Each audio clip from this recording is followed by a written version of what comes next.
Materi kali ini akan dibawa adalah tentang rahmat Islam bagi alam semesta. Materi pertama yaitu perkembangan Islam di dunia. Dalam perkembangan Islam di dunia terbagi menjadi beberapa sub. Sub yang pertama yaitu tentang perkembangan Islam di benua Asia. Hanya ada beberapa negara yang akan dibahas. Islam masuk ke India sekitar abad ke-7 dengan terbuktinya banyak kerajaan Islam yang berdiri. Yang kedua yaitu Pakistan. Pakistan merupakan negara yang memisahkan diri dari India. Di Pakistan dapat berkembang dengan pesat sehingga Pakistan merupakan negara dengan penduduk Islam terbesar kedua di dunia. Yang ketiga yaitu Afghanistan. Agama Islam masuk ke Afghanistan sejak masa Khalifah Umar bin Khattab. Pada masa Khalifah Utsman bin Affan, Islam telah masuk ke Kabul dan pada tahun 870 Masehi, Islam telah mengakar di seluruh negeri Afghanistan. Yang selanjutnya itu Tiongkok. Agama Islam masuk ke wilayah Tiongkok sekitar abad ke-10, yaitu langsung dari bangsa Arab dan para saudagar yang datang dari India. Agama Islam masuk ke Tiongkok melalui perdagangan darat dan laut yang disebut dengan Jalan Sutra.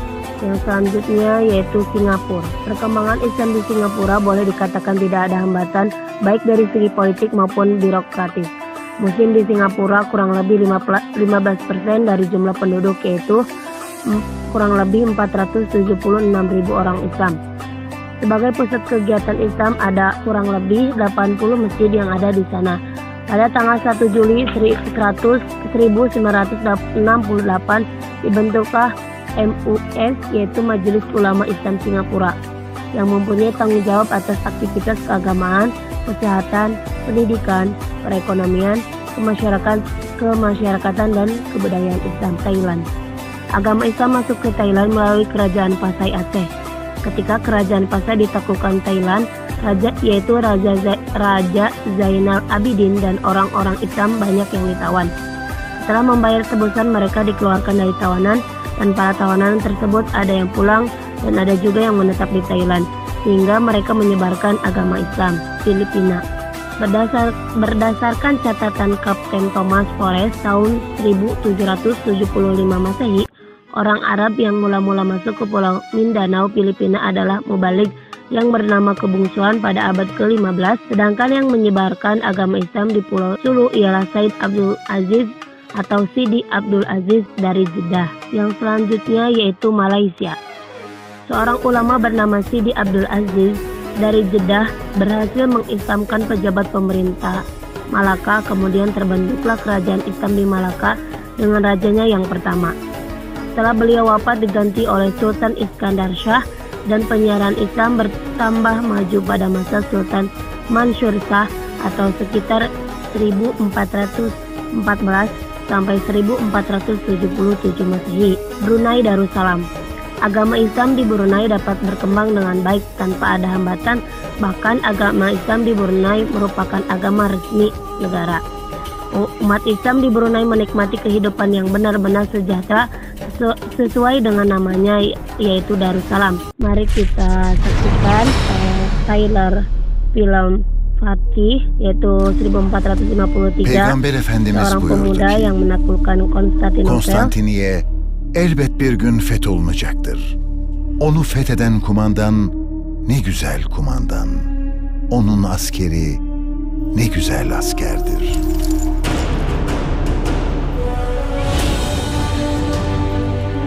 Henüz çok genç olabilir. Ama o Deccal'in ta kendisidir. Konstantinopolis'i dinsizlerin eline bırakamayız. İlk taşı koyduğumuz gün sonunun nereye varacağını Konstantin'de, Papa'da, Latin devletleri de anlayacaklardır sultanım. Her halükarda kan dökülecek. Mesele şehit olmak için mi, murdar olmak için mi döküldüğündedir. Dinsiz Türkler surlarımızı aşabileceklerini zannediyorlar. Ama biz onları kendi kanlarında boğacağız.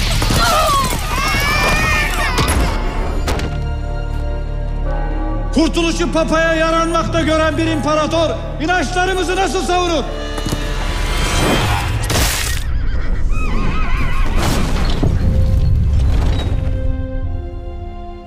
Bu muskayı babamı öldürdüklerinde boynundan almıştım.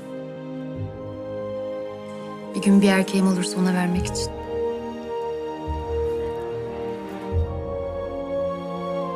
Baba.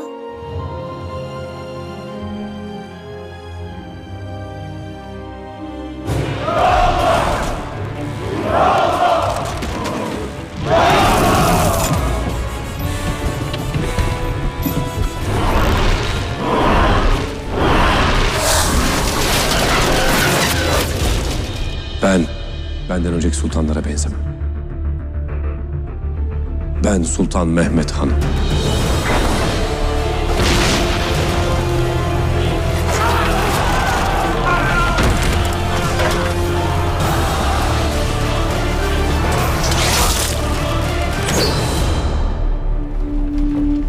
Bu surları aşacağımızı biliyorum. Düşmanı dize getirmeden şehadet şerbetini içmeyeceğiz!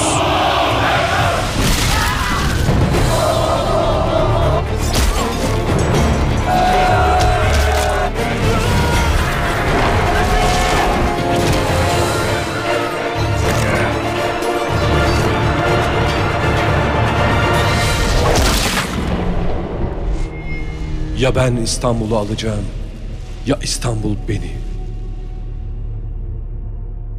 Lanjutan dari materi yang tadi, selanjutnya itu perkembangan Islam di benua Afrika. Yang pertama ada negara Habasyah atau sekarang dikenal dengan Utopia. Ketika kaum muslimin di Mekah mendapat penganiayaan dari kafir Quraisy yang kian hari kian meningkat, maka pada suatu hari Nabi Muhammad SAW memerintahkan kaum muslimin baik laki-laki maupun perempuan untuk berhijrah ke Habasyah, yaitu sekitar pada bulan Rajab tahun ke-7 sebelum Hijriah atau 615 Masehi. Yang kedua yaitu Mesir.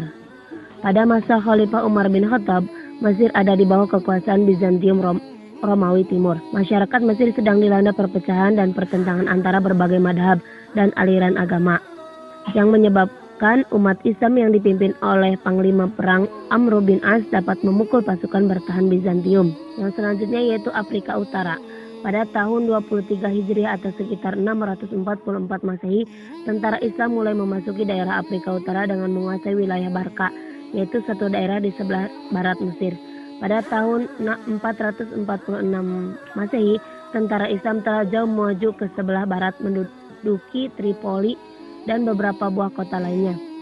Setelah 20 tahun kemudian, hampir seluruh Afrika Utara, mulai dari Mesir sampai ke Samudra Atlantik, telah dikuasai oleh umat Islam. Hanya tinggal beberapa negeri saja seperti Kartago dan Kuwait. Selanjutnya yaitu perkembangan Islam di benua Amerika. Menurut beberapa pakar sejarah dan arkeolog, Islam masuk ke benua Amerika jauh sebelum Columbus menginjakan kakinya di sana pada tanggal 21 Oktober 1492.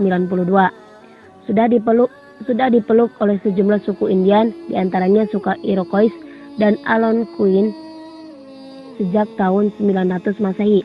Amerika merupakan negara demokrasi liberal sekaligus sekuler atau menganut prinsip pemisahan antara agama dan negara, namun sangat luas memberi kebebasan beragama. Selanjutnya itu perkembangan Islam di benua Eropa. Yang pertama ada negara Rusia. Sampai akhir abad ke-10 Masehi, orang-orang Rusia masih menyembah berhala. Rusia jatuh ke tangan Islam di bawah pimpinan Panglima Qutaibah bin Muslim pada masa Khalifah Walid bin Abdul Malik sampai permulaan Khalifah Sulaiman. Pada saat itu, Qutaibah mampu meluaskan penaklukan ke semua negeri yang terletak di dua sungai Jihun dan Sihun. Qutaibah juga berdakwah kepada penduduk untuk memeluk agama Islam dan meninggalkan penyembahan berhala. Itu Andalusia atau Spanyol. Penaklukan Andalusia pertama kali oleh Thorib Ibnu Malik dengan menyeberangi selat yang memisahkan antara Maroko dengan Eropa pada tahun 711 Masehi. Musa Ibnu Nusair mengirim pasukan ke Spanyol mengunjungi 700 orang yang dikomandai langsung oleh Tariq Ibnu Ziyad. Yang selanjutnya yaitu Inggris. Inggris termasuk salah satu negara yang cukup bagus perkembangan Islamnya. Hal ini didukung dengan pemindahan Universitas Islam Telode di Spanyol ke Inggris. Sejak itu Inggris mempunyai Universitas Cambridge dan Oxford. Mozar Rebas, salah satu tokoh yang amat berjasa dan aktif dalam penyebaran ilmu pengetahuan agama Islam. Yang selanjutnya itu perkembangan Islam di Australia. Muslim di Australia memiliki sejarah yang panjang dan bervariasi yang diperkirakan sudah hadir sebelum pemukiman Eropa. Migran Muslim dari pesisir Afrika dan wilayah pulau di bawah kerajaan Inggris datang ke Australia sebagai pelaut pada akhir dasawarsa 1700-an.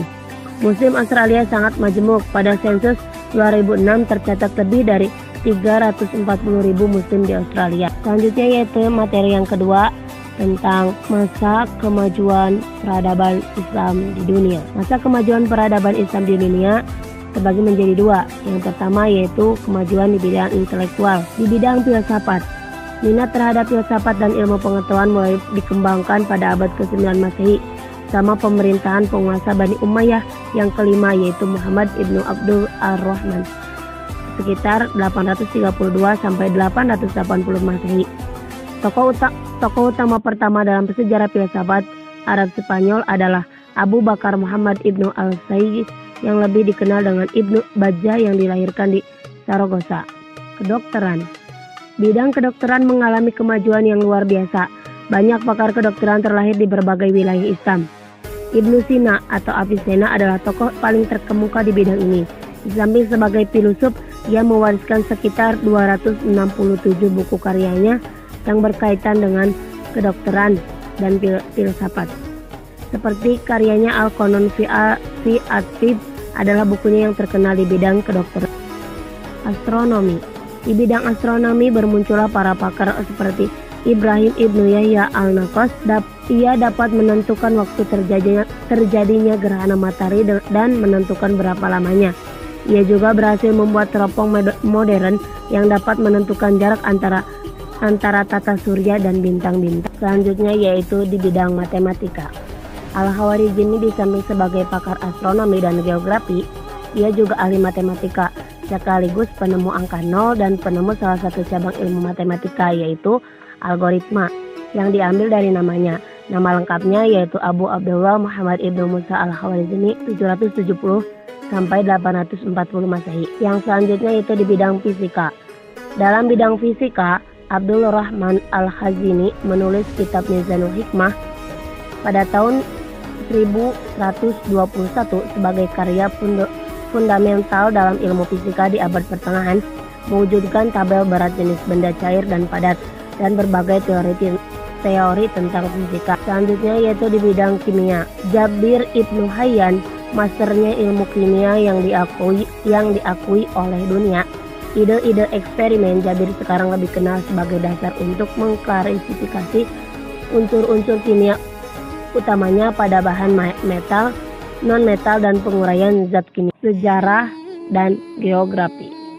Dalam bidang sejarah dan geografi, wilayah Islam bagian barat melahirkan banyak pemikir terkenal seperti Ibnu Jubair dari Valencia sekitar 1146 sampai 1228 Masehi menulis tentang negeri-negeri Muslim Mediterania. Selanjutnya ya ada Sicilia dan Ibnu Batutah dari Tangier sekitar 1304 sampai 1377 Masehi mencapai Samudra Pasai dan Cina. Selanjutnya yaitu geometri. Geometri adalah cabang matematika yang menerangkan sifat-sifat garis, sudut, bidang, dan ruang. Tokoh-tokohnya antara lain yaitu Al-Khawarizmi, An-Nuraizi, Ali Hasan Ibnu Haytham, dan Umar Khayyam. Selanjutnya yaitu dalam bidang kesenian. Dalam bidang musik dan seni suara, Spanyol Islam mencapai kecemerlangan dengan tokohnya Al-Hasan Ibnu Nafi yang dijuluki dengan Zaryab. Studi-studi musikal Islam seperti telah diprakarsai oleh para teoretikus Al-Kindi, Avicenna, dan Farabi. Telah diterjemahkan ke bahasa Hebrau dan Latin sampai periode pencerahan Eropa. Tentang bahasa dan sastra. Bahasa Arab telah menjadi bahasa administrasi dalam pemerintahan Islam di Spanyol. Hal itu dapat diterima oleh orang-orang Islam dan non-Islam. Muslim Spanyol juga berjasa atas penyusunan tata bahasa orang Yahudi atau Hebrau yang secara esensial didasarkan atas tata bahasa Arab.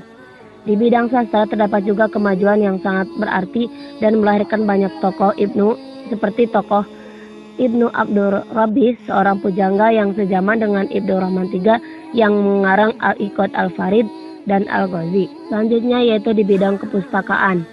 Keberadaan perpustakaan dengan sejumlah besar bukunya merupakan salah satu di antara sekian sarana penunjang kependidikan yang menjadi pusat perhatian para ilmuwan. Sebagai contoh, perpustakaan Al-Hakam yang jumlah bukunya mencapai 400.000 buah. Di samping itu, bursa buku adalah kegiatan yang sering ditemui di dunia Islam, terutama Baghdad dan Cordoba. Selanjutnya yaitu fikih. Fikih merupakan bagian dari ilmu keislaman yang terikat dengan hukum syariat. Seiring dengan tingginya komitmen terhadap hukum Islam, maka fikih mengalami kemajuan yang pesat, dengan ditandai dengan lahirnya ulama-ulama besar di bidang hukum Islam dan para imam madhab. Yang selanjutnya yaitu tasawuf. Di samping pada aspek hukum syariat, aspek spiritual juga mengalami kemajuan.